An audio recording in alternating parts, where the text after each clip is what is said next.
Hey everybody, how's it going? Justin from Justo Show here with you behind the scenes.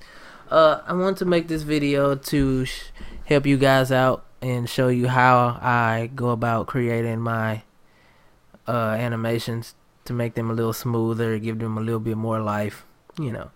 So back in the day, when I first started out, this is what I did.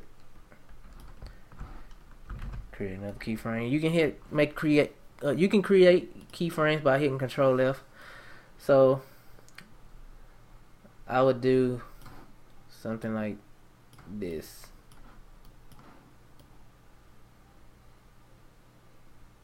That's all I would do. Create my keyframes like that, and then go at whatever's happened after that. Create this same extreme pose, and then make my next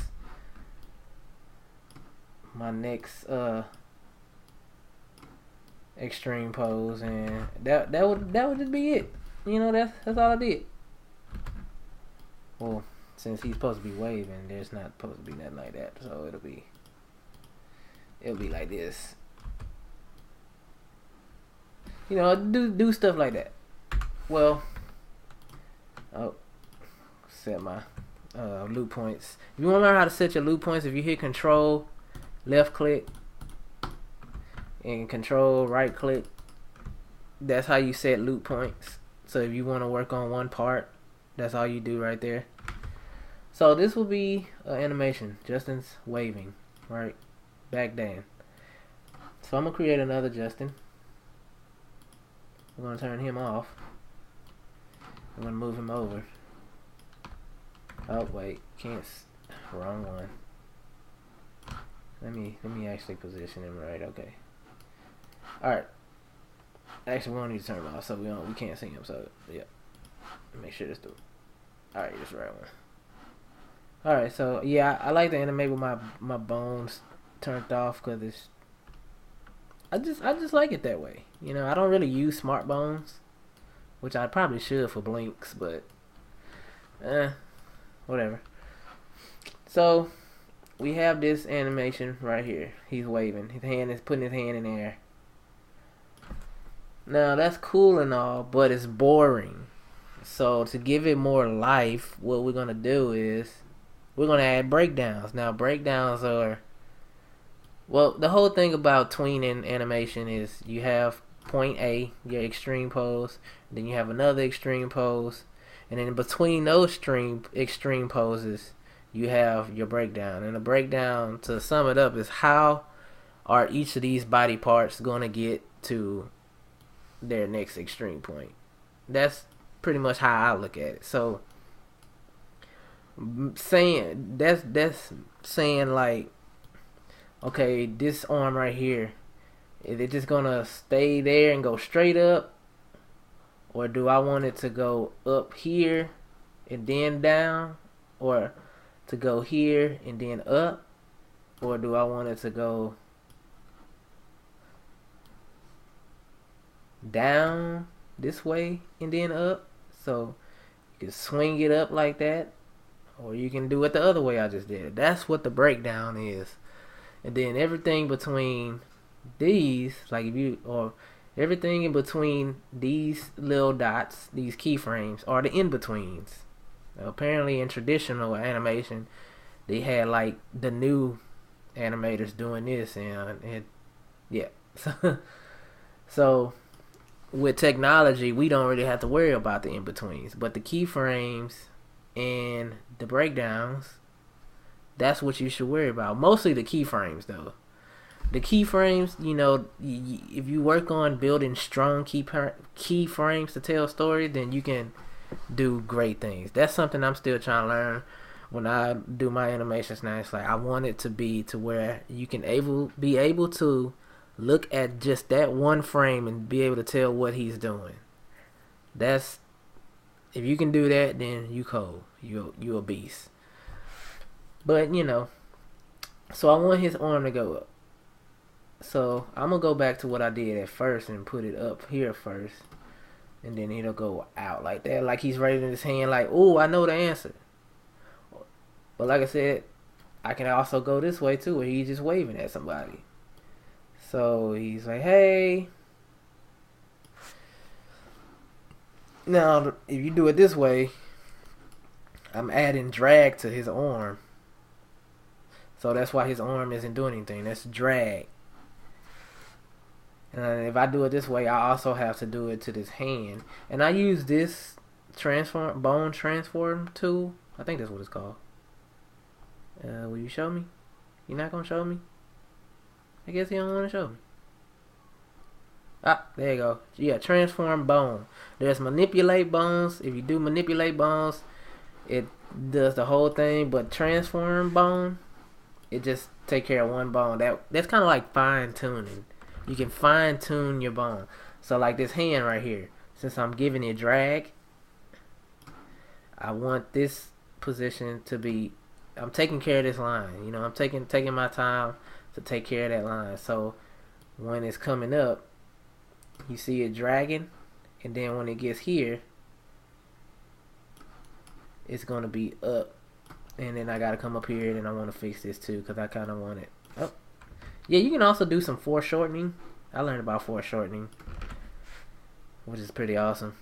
So, yeah. So I want his hand to be like that, and I'm going to go ahead and just try to match the line up, just like that. Now, I mean, you know, you can do stuff to this line, like his arm is not really bent enough to have a line. So, I mean, if you want to cover it up with a patch, you could, but I don't care about that.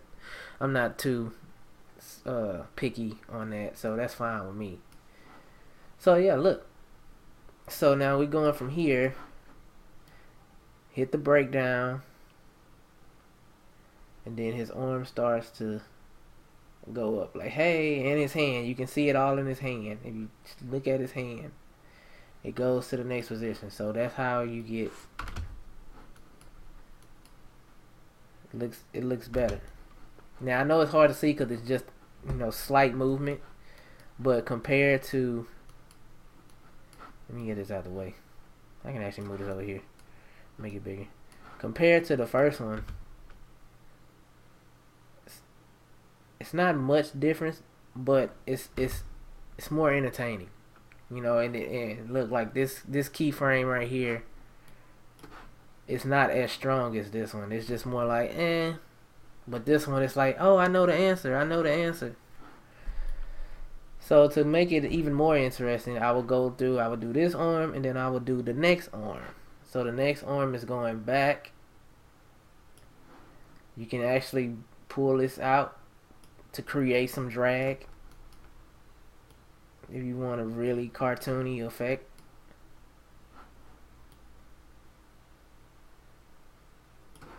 And then I can move that back. See, again, strong poses. It's all about strong poses.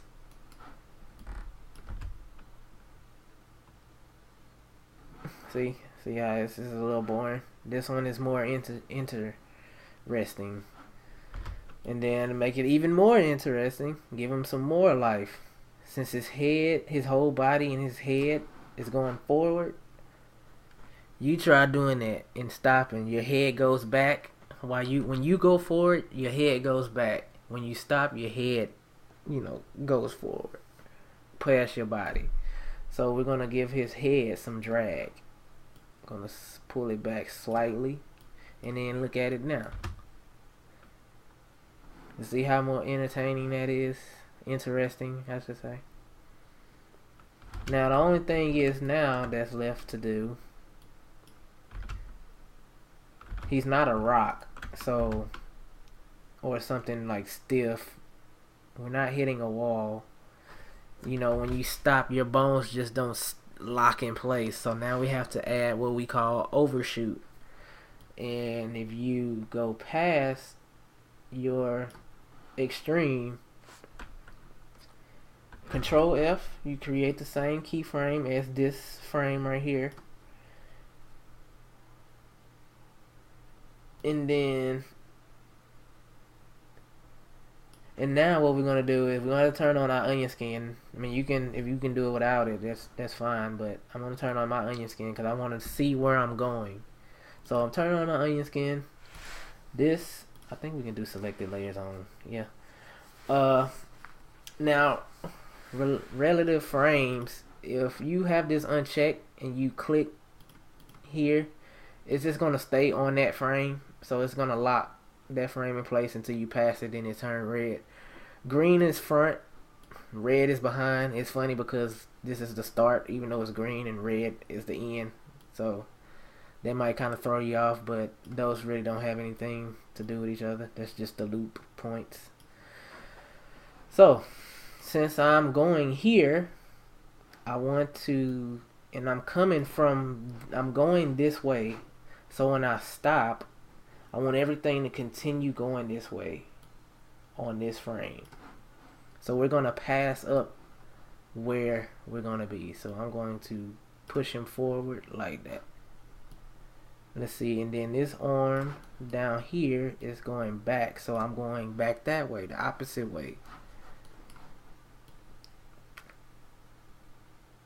And then we can try to go past this point. We'll see how it looks. Okay, now I'm gonna turn the onion skin back off, and then we're gonna play it and see how it looks. You see how he bounces? That bounce, that's the overshoot. The overshoot gives you like a realistic feeling, or a better smooth feeling, like, oh, okay, yeah, it's not a rock like compared to this guy. Like, he just up point A, B, that's it. This one is A, B, C, D. There's different points, even though this is the extreme and this is the extreme. Well, this is now the extreme because this one is overshot. So that's how you get smoother, better looking animations. You know, take your time to use this transform bone, man. Take the time to line your lines up. Unless you don't care about that either. I mean, you can still, you know, it just depends on your style preference and how better, or how much improvement you want your cartoons to have. So that's gonna be it for this video. I'll let that play while I end this video. I'll do more videos like this, and I'll show you how I got my rig, how I do my rigs. I set up a template where I can create characters really quick. So yeah, I'll talk to you guys in the next video. Be sure to let me know, you know, if you've learned something out of this, and you want me to check out your animations. That's all. I always do that. Anytime like somebody comment on my channels, I go check out their video, especially if they animators. I love other, you know, up and coming animators because I was one. So I try to help a lot of young people out, even older people, anybody that's new. I try to help them out. But let me know in the comments below if y'all want me to help y'all out with something, y'all want to see me do something, or how I would handle something. And check out my other channel if you know, want to see my earlier works to my now work. So peace out.